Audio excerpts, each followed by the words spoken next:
Ce matin, nous voulons poursuivre notre lecture du livre de l'Exode. Dimanche dernier, nous nous sommes penchés sur le chapitre 17 qui a souligné l'importance du combat spirituel et de la prière. Amalek a attaqué Israël.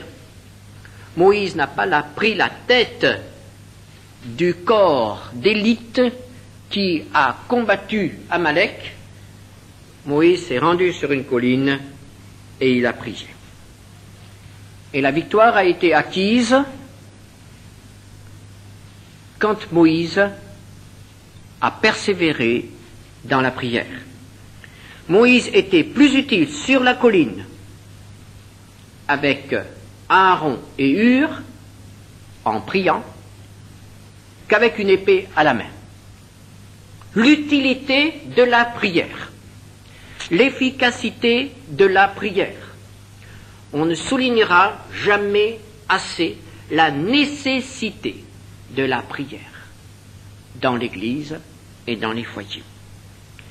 Et le texte d'aujourd'hui, au chapitre 18 de l'Exode, va souligner, encore une fois, mettre en évidence la priorité absolue de la prière dans un autre aspect du ministère du serviteur de Dieu ou tout simplement du chrétien. Exode 18, à partir du verset 13. Le lendemain, Moïse s'assit pour juger le peuple, et le peuple se tint devant lui depuis le matin jusqu'au soir. Le beau-père de Moïse vit tout ce qu'il faisait pour le peuple, et il dit: « Que fais-tu là avec ce peuple? Pourquoi sièges-tu seul? Et tout le peuple se tient-il devant toi depuis le matin jusqu'au soir ?» Moïse répondit à son beau-père: « C'est que le peuple vient à moi pour consulter Dieu. Quand ils ont quelque affaire, ils viennent à moi, je prononce entre eux et je fais connaître les ordonnances de Dieu et ses lois. » Le beau-père de Moïse lui dit: « Ce que tu fais n'est pas bien. Tu t'épuiseras toi-même, et tu épuiseras ce peuple qui est avec toi, car la chose est au-dessus de tes forces. Tu ne pourras pas y suffire seul. Maintenant écoute ma voix. Je vais te donner un conseil, et que Dieu soit avec toi. Sois l'interprète du peuple auprès de Dieu, et porte les affaires devant Dieu. Enseigne-leur les ordonnances et les lois, et fais-leur connaître le chemin qu'ils doivent suivre et ce qu'ils doivent faire. Choisis parmi tout le peuple des hommes capables, craignant Dieu, des hommes intègres, ennemis de la cupidité. Établis-les sur eux comme chefs de 1000, chefs de 100, chefs de 50 et chefs de 10. Qu'ils jugent le peuple en tout temps, qu'ils portent devant toi toutes les affaires importantes et qu'ils prononcent eux-mêmes sur les petites causes. Allège ta charge et qu'ils la portent avec toi. Si tu fais cela, et que Dieu te donne des ordres, tu pourras y suffire, et tout ce peuple parviendra heureusement à sa destination. » Moïse écouta la voix de son beau-père, et fit tout ce qu'il avait dit. Moïse choisit des hommes capables parmi tout Israël, et il les établit chefs du peuple, chefs de 1000, chefs de 100, chefs de 50 et chefs de 10.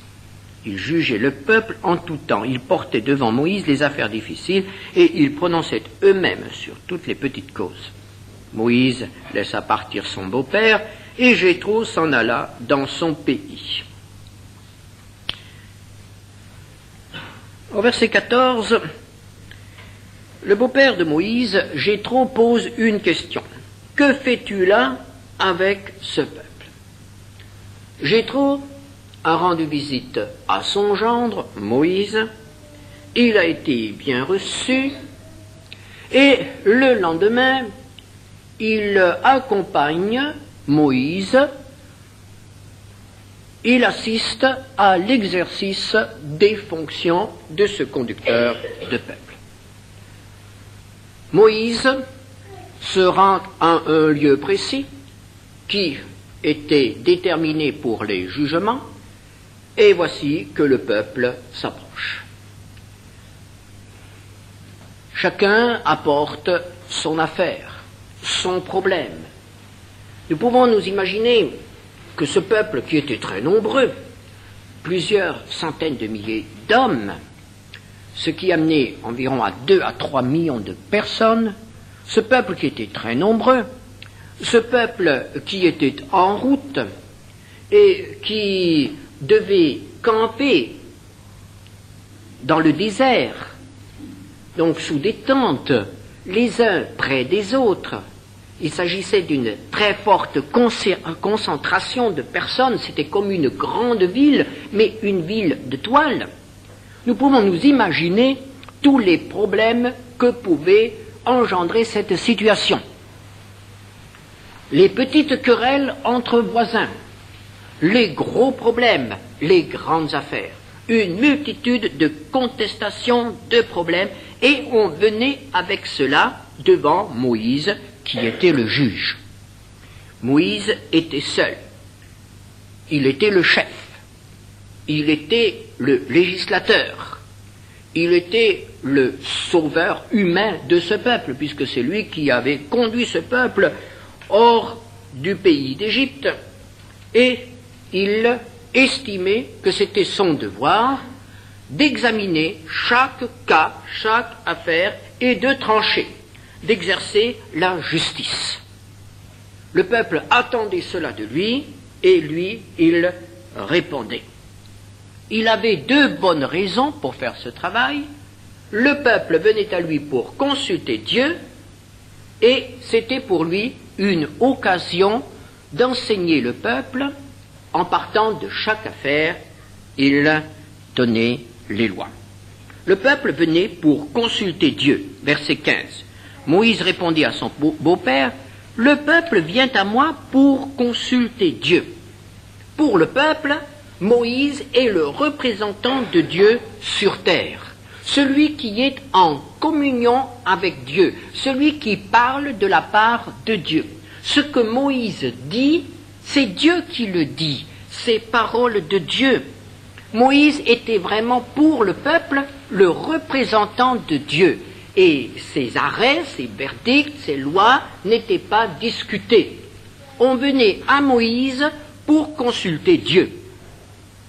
Il était le chef, il était le guide dans tous les domaines de la vie, que ce soit la vie familiale, que ce soit la vie professionnelle, la vie collective, la vie religieuse. Un guide. Et il avait de ce fait une très grande autorité. Il était vraiment le chef. Il y a eu, évidemment, pendant ces 40 années passées dans le désert, des révoltes, des contestations. On a remis en cause l'autorité de Moïse, il y a eu des émeutes, des rébellions, mais d'une manière générale, Moïse était considéré comme le représentant de Dieu. Et il sent qu'il doit répondre à l'attente du peuple. Moïse admet cela. Et il est prêt à assumer cette responsabilité.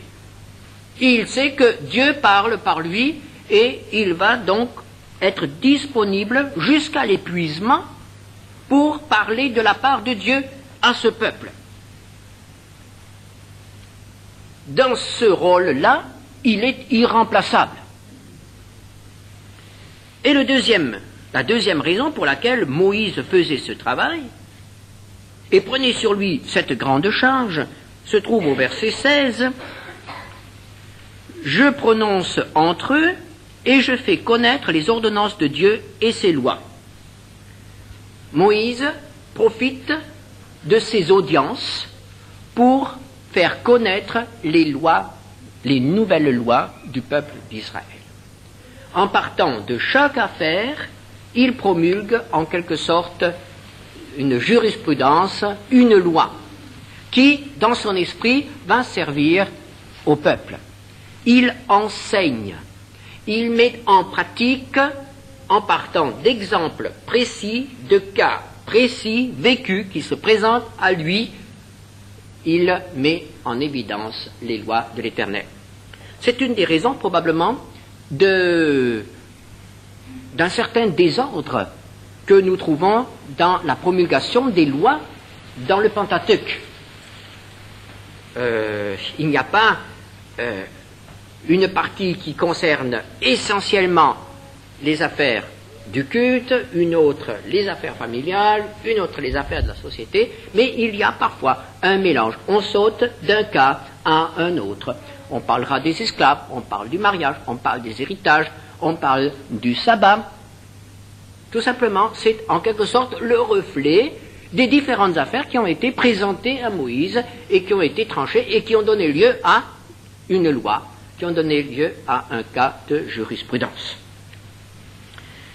Donc, il fait un travail indispensable. Jéthro le regarde faire. Et le soir, il lui dit, « Ce que tu fais n'est pas bien. »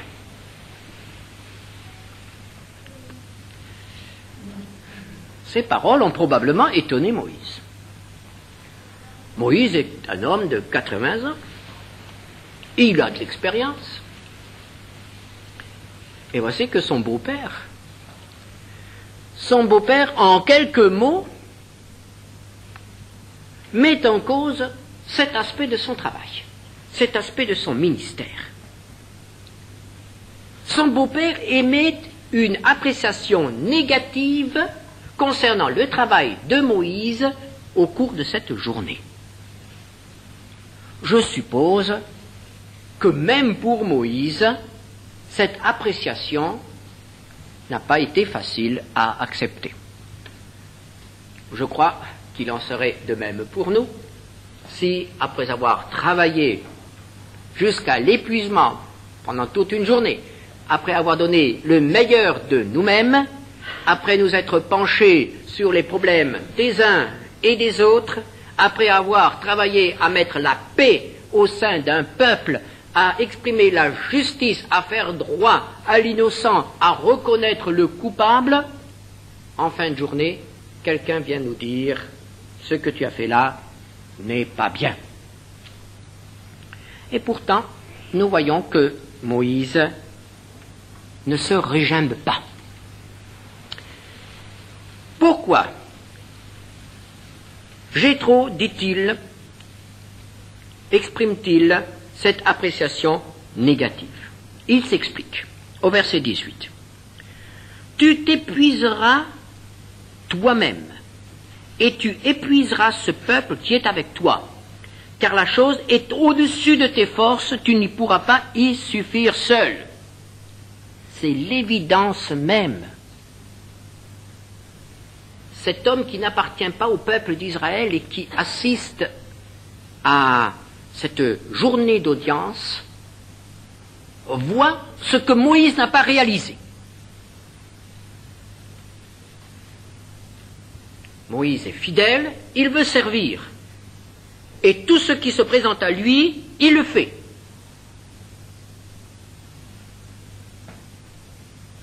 Mais le visiteur voit aussitôt le danger d'une telle pratique. Il y a trop d'affaires,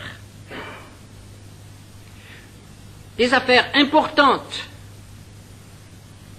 qui exigeraient beaucoup de temps et de petites affaires qui accaparent un temps qui pourrait être mieux utilisé pour autre chose. Il y a trop d'affaires, trop de conflits, trop de contestations, trop de procès.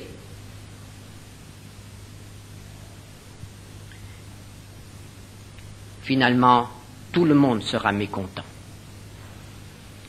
Parce qu'il sera obligé d'agir trop rapidement. Il ne pourra pas vraiment se pencher avec tout le sérieux que cela exige sur des cas litigieux, difficiles. Tu vas t'épuiser, Moïse, et tu vas mécontenter tout le monde, tu vas épuiser le peuple. Il y a là un goulot d'étranglement parce qu'il n'y a qu'un seul homme qui peut répondre à l'attente de tout un peuple. C'est ce que Jéthro a vu. En tant que visiteur de l'extérieur, il pose un regard neuf, un regard différent sur la situation. Et il voit le problème. Qui est ce Jéthro? Un personnage intéressant. nous savons qu'il est un Madianite, probablement un chef Madianite. Il semble que le nom de Jéthro ne soit pas vraiment son nom, c'est plutôt un titre. Jéthro doit être traduit par excellence. Et nous trouvons ailleurs qu'il s'appelait Réuel, dans Exode 2, verset 18. Exode 2, verset 18. Quand elles furent de retour auprès de Réuel, leur père, il dit « Pourquoi revenez-vous si tôt aujourd'hui ?» Réuel peut être traduit par « ami de Dieu ». Voici donc un homme dont le nom est ami de Dieu, qui est chef, sacrificateur. Il appartient au peuple des Madianites, c'est-à-dire qu'il est un descendant d'Abraham. Et la Bible nous dit qu'il est sacrificateur de Madian. Cela ne signifie pas qu'il était sacrificateur de l'Éternel. Il était prêtre au sein de cette tribu des Madianites. On ne peut pas déduire de ce fait, il connaissait l'Éternel, bien sûr, puisqu'il était un descendant d'Abraham, mais il n'était certainement pas monothéiste. Il était sacrificateur de plusieurs dieux. Et c'est ce que nous pouvons vérifier. Nous voyons dans Exode 18, verset 11, que Jéthro progresse dans la connaissance spirituelle. Prenons déjà le verset 10. Jéthro dit « Béni soit l'Éternel qui vous a délivré de la main des Égyptiens et de la main de Pharaon, qui a délivré le peuple de la main des Égyptiens. Je reconnais maintenant que l'Éternel est plus grand que tous les dieux, car la méchanceté des Égyptiens est retombée sur eux. » Jusqu'à présent, pour Jéthro, l'Éternel était un Dieu parmi les autres, auquel il offrait des sacrifices. Ce qu'il vient de vivre par Moïse, son gendre, lui ouvre les yeux et lui fait reconnaître que l'Éternel est le plus grand des dieux. Et nous ne pouvons pas aller plus loin. Nous ne pouvons pas affirmer, en partant de ce texte, que Jéthro a abandonné les autres dieux.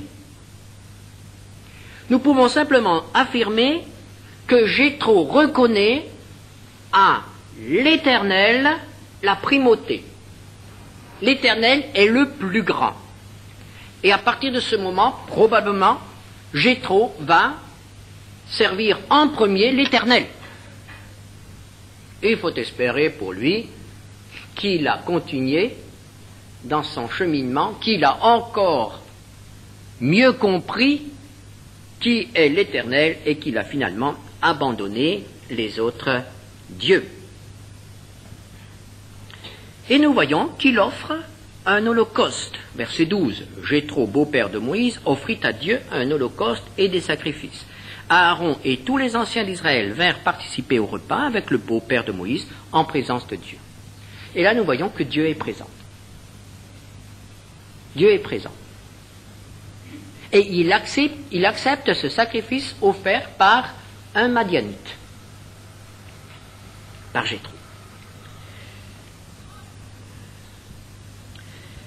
Nous voyons aussi que les descendants de Jéthro, non seulement les enfants de sa fille Séphora, puisque ce sont les enfants de Moïse, mais aussi un autre fils va s'intégrer au peuple d'Israël.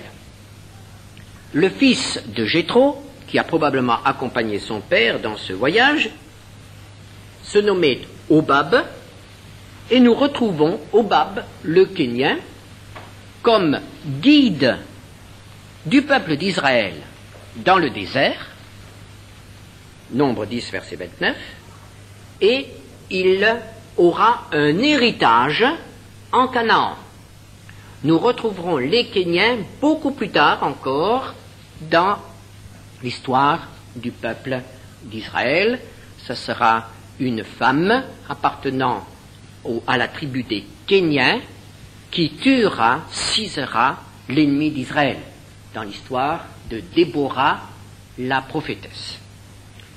Donc nous voyons que certains descendants de cet homme vont s'intégrer au peuple d'Israël, vont devenir des adorateurs du Dieu unique. Jéthro, quant à lui, va retourner en Madian, va retourner dans ces montagnes, là où Moïse l'avait trouvé sur le chemin de la fuite devant Pharaon. Et c'est cet homme-là qui va donner à Moïse un bon conseil. Le conseil qui va faciliter la tâche de cet homme de Dieu. Exode 18, versets 19 à 23. Maintenant, écoute ma voix, je vais te donner un conseil et que Dieu soit avec toi. Sois l'interprète du peuple auprès de Dieu et porte les affaires devant Dieu.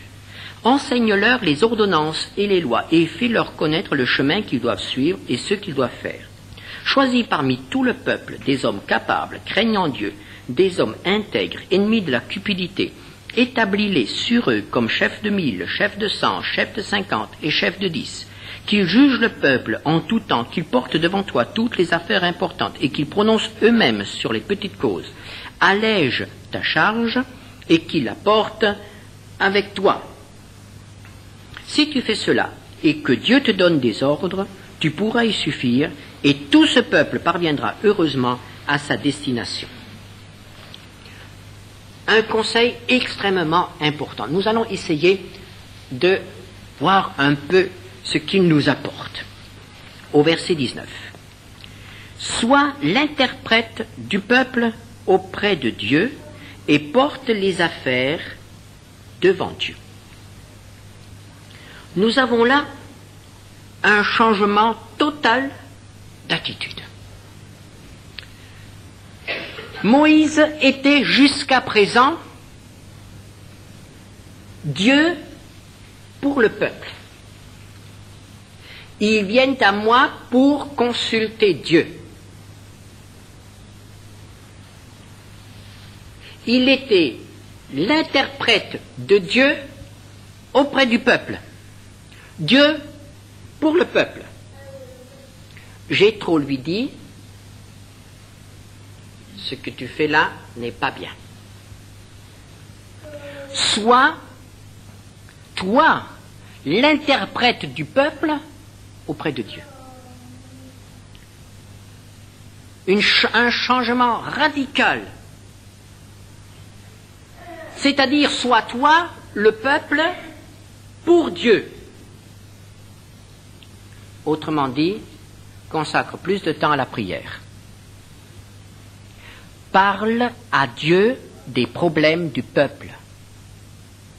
Beaucoup moins que de Dieu au peuple. Nous parlions tout à l'heure de ce livre pour les parents. Il m'arrive souvent de m'exprimer ainsi lorsque des parents sont en difficulté, à partir d'un certain moment, d'un certain âge. Je leur dis, tant que les enfants sont petits, il faut leur parler de Dieu. Et il vient un moment où on ne peut plus tellement leur parler de Dieu, parce qu'ils vous répondent, ô toi avec ton Dieu, ce que tu nous dis, on le sait déjà. Alors ça c'est le signal. Ça c'est le signal que nous devons adopter le conseil de Jéthro. Moins parler de Dieu à nos enfants et davantage parler de nos enfants à Dieu. Si nous ne pouvons plus parler de Dieu à nos enfants, il faut que nous parlions de nos enfants à Dieu. Cela, ils ne peuvent pas nous en empêcher.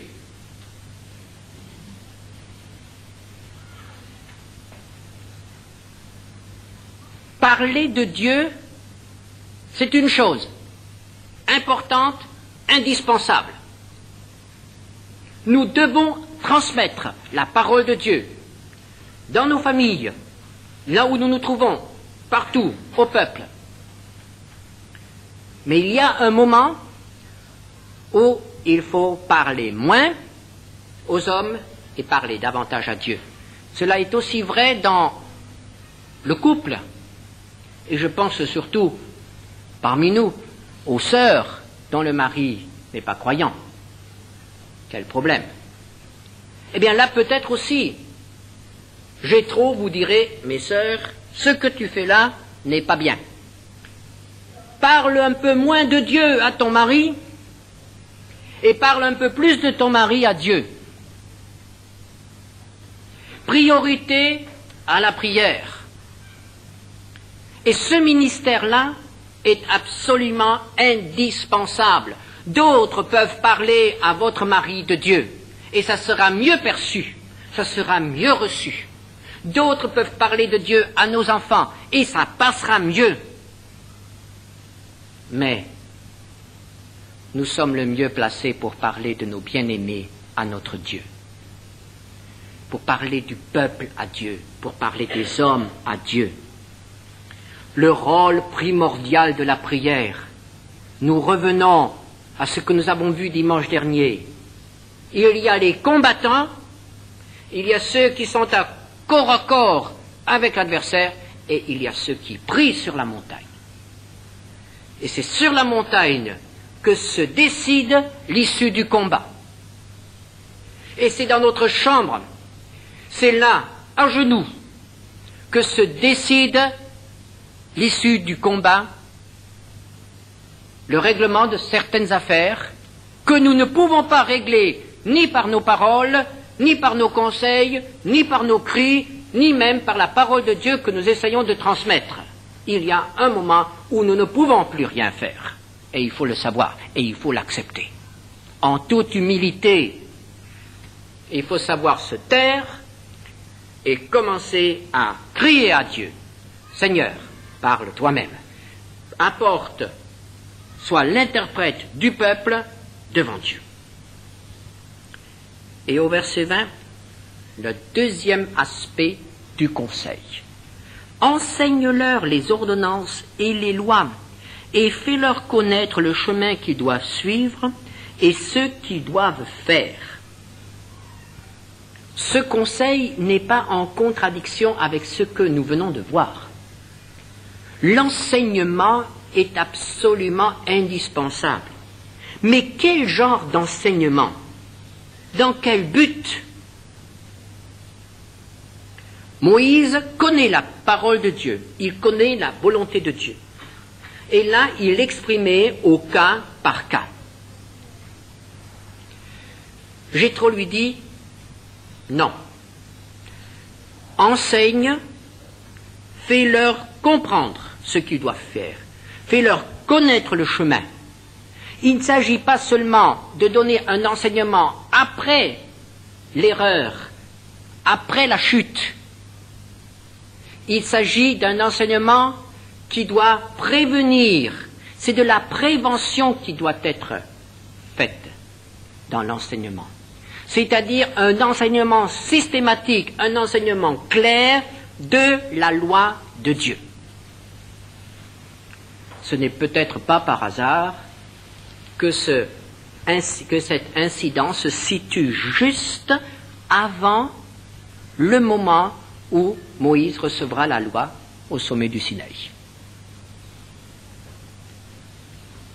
Une parole de Dieu qui dit à l'homme ce qu'il doit faire. Fais-leur connaître le chemin qu'ils doivent suivre.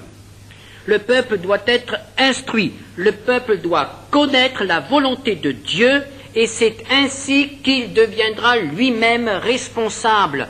Le peuple ne doit pas être gardé à l'état d'un enfant qui doit toujours venir demander à Moïse, au Père, ce qu'il doit faire, ce qui est permis et ce qui n'est pas permis.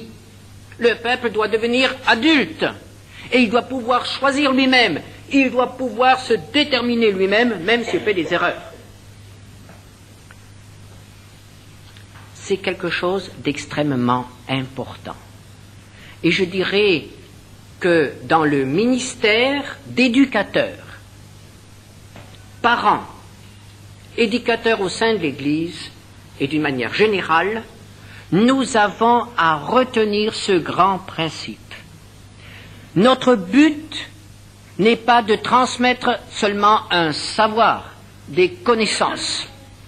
Notre but n'est pas que ceux qui nous sont confiés fassent ce que nous disons. Que feront-ils quand nous ne serons plus là? Nous ne pouvons pas toujours être les guides de nos bien-aimés. Notre but dans l'éducation doit d'en faire des êtres responsables. Qu'ils n'aient plus besoin de nous demander ce qu'ils doivent faire. Qu'ils sachent le découvrir eux-mêmes en se penchant sur la parole de Dieu et dans le contact personnel avec Dieu. C'est cela la stature parfaite de Christ. Des adultes qui sont capables de se déterminer eux-mêmes, qui ne sont plus dépendants. Faire des adultes, oh combien cela est difficile. Parce que nous nous heurtons à une résistance.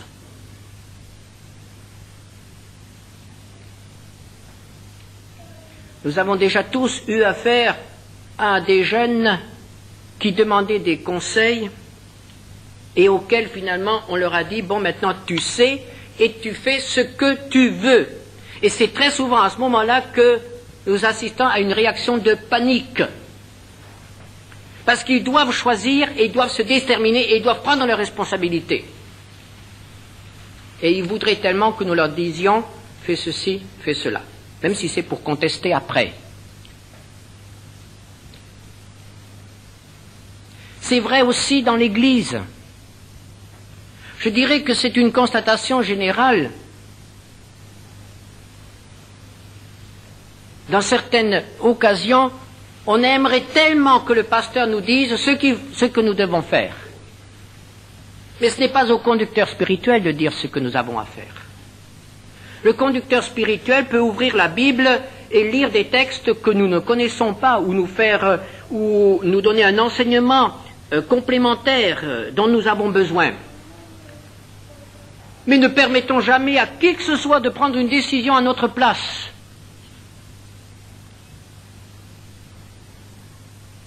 Nous avons à prendre nos décisions nous-mêmes, en connaissance de cause, parce que de toute façon, et cela, ça doit être absolument clair pour chacun d'entre nous, nous serons toujours considérés par Dieu comme responsables de nos décisions. Et nous aurons à rendre compte des décisions que nous avons prises. Et nous ne pourrons pas dire ce jour-là, c'est papa qui m'a dit de faire comme ça, ou c'est le pasteur qui m'a dit de faire comme ça. Dieu nous répondra, eh bien le conseil de papa, le conseil du pasteur, ce n'était pas mon conseil, il y avait autre chose dans la parole de Dieu et tu es jugé sur ce qui est écrit dans la parole de Dieu. C'est pourquoi ne prenons jamais de responsabilité. Dans aucun domaine, nous n'avons pas à décider pour qui que ce soit d'autre. Bien sûr, pour nos enfants quand ils sont petits, ça c'est une autre chose. Mais à partir du moment où ils arrivent à décider eux-mêmes, c'est à eux de décider. Et cela est vrai aussi dans l'Église. Je n'oublierai jamais un coup de téléphone de quelqu'un qui a téléphoné depuis des centaines de kilomètres pour savoir si cette personne devait faire un voyage ou non, à un serviteur de Dieu. Ce n'est pas le serviteur de Dieu qui doit dire à un chrétien qu'il doit faire un voyage ou non. Nous devons nous déterminer sous le regard de Dieu et nous devons prendre nos responsabilités totalement. Il n'y a pas dans l'Église de guide que nous devons suivre les yeux fermés. Il y a des enseignants, il y a des bergers, il y a des infirmiers pour soigner, il y a tout ce que vous voulez, mais il n'y a pas de guide qui soit un ayatollah, un oracle qui mène ses troupes à la mort. Cela n'existe pas dans l'Église. Nous sommes responsables devant Dieu. Notre fonction, notre tâche est donc de donner à tous ceux qui nous sont confiés la capacité de choisir, les éléments qui permettent de choisir. En faire des adultes. Enseigne-leur à connaître le chemin et qu'ils le suivent eux-mêmes. Et le troisième conseil, au verset 21. Choisis parmi tout le peuple des hommes capables, craignant Dieu, des hommes intègres, ennemis de la cupidité, établis-les sur eux comme chefs de 1000, chefs de 100, chefs de 50 et chefs de 10. Le troisième conseil sera le conseil délègue ton pouvoir. Ne fais pas tout seul. Trouve des adjoints. Comment devaient être ces adjoints? Ces adjoints devaient être capables, ils devaient craindre Dieu, c'est-à-dire aimer le Seigneur, ils devaient être intègres, irréprochables, ils devaient être ennemis de la cupidité. Cela était extrêmement important. Ils ne devaient pas être des hommes que l'on peut soudoyer. Ils devaient être inaccessibles à la corruption.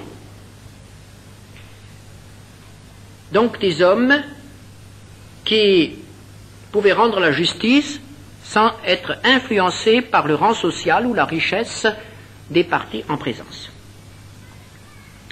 Choisis des hommes capables et délègue. Nous retrouvons cette situation dans le Nouveau Testament. Exactement la même situation. Lorsque l'Église a commencé à grandir à Jérusalem, il y a eu du mécontentement au sein de l'Église. Et les apôtres ont dit, il n'est pas normal que nous délaissions notre fonction pour servir aux tables. Choisissez cet homme. Vous connaissez l'histoire. Et les apôtres ont dit, nous allons nous attacher à deux choses. La prière et la parole de Dieu, la prédication de la parole de Dieu. Les apôtres ont reconnu que c'était là leur fonction. Et d'autres pouvaient faire d'autres fonctions, d'autres tâches. Très souvent, dans les communautés, le ou les responsables sont absorbés par des quantités de tâches qui pourraient très bien être accomplies par d'autres personnes. De manière à libérer du temps pour que ce que Dieu a donné comme tâche spécifique à ces hommes puisse être accompli. Et je crois que c'est quelque chose que nous devons aussi prendre comme sujet de prière au sein de notre communauté. Demander à Dieu de susciter, toute proportion gardée, ces chefs de 1000, ces chefs de 100 et ces chefs de 10. Nous ne sommes pas encore une église de l'importance de l'église de Corée du Sud, avec 300 000 membres. D'ailleurs, je ne le souhaiterais pas.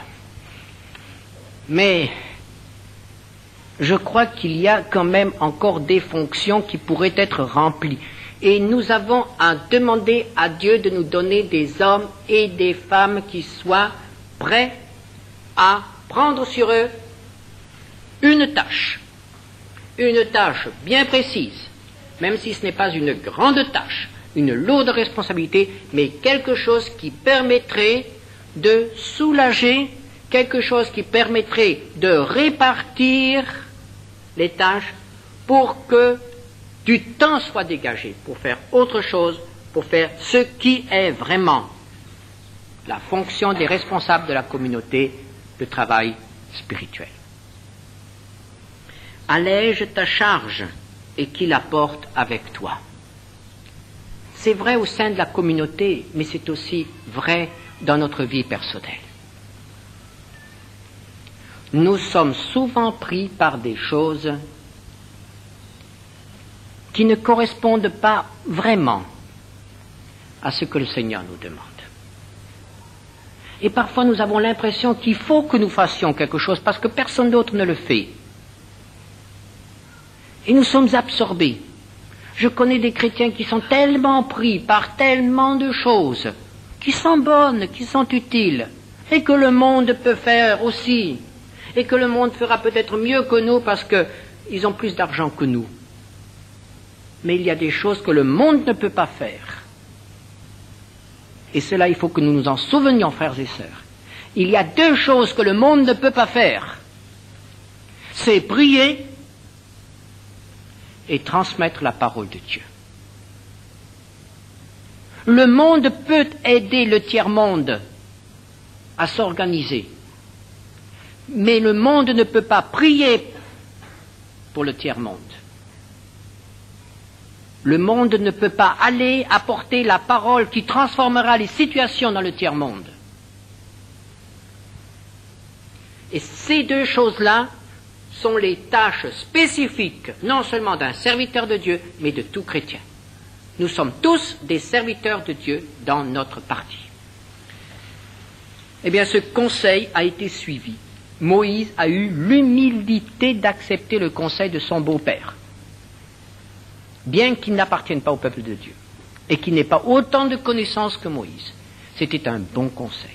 Acceptons les bons conseils qui nous viennent aussi d'ailleurs. Prions ensemble. Seigneur notre Dieu, nous te remercions parce que tu veux nous rappeler toujours à nouveau quelle est exactement notre vocation. Et Seigneur, tu sais que souvent nous nous éparpillons. Souvent nous nous fatiguons, nous nous épuisons à faire des choses qui nous paraissent absolument indispensables, mais que d'autres pourraient faire mieux que nous. Merci Seigneur de nous rappeler ces choses ce matin. Et veuille aussi nous accompagner maintenant et nous garder en toi, afin que cette semaine nous fassions l'expérience de cette priorité de la prière.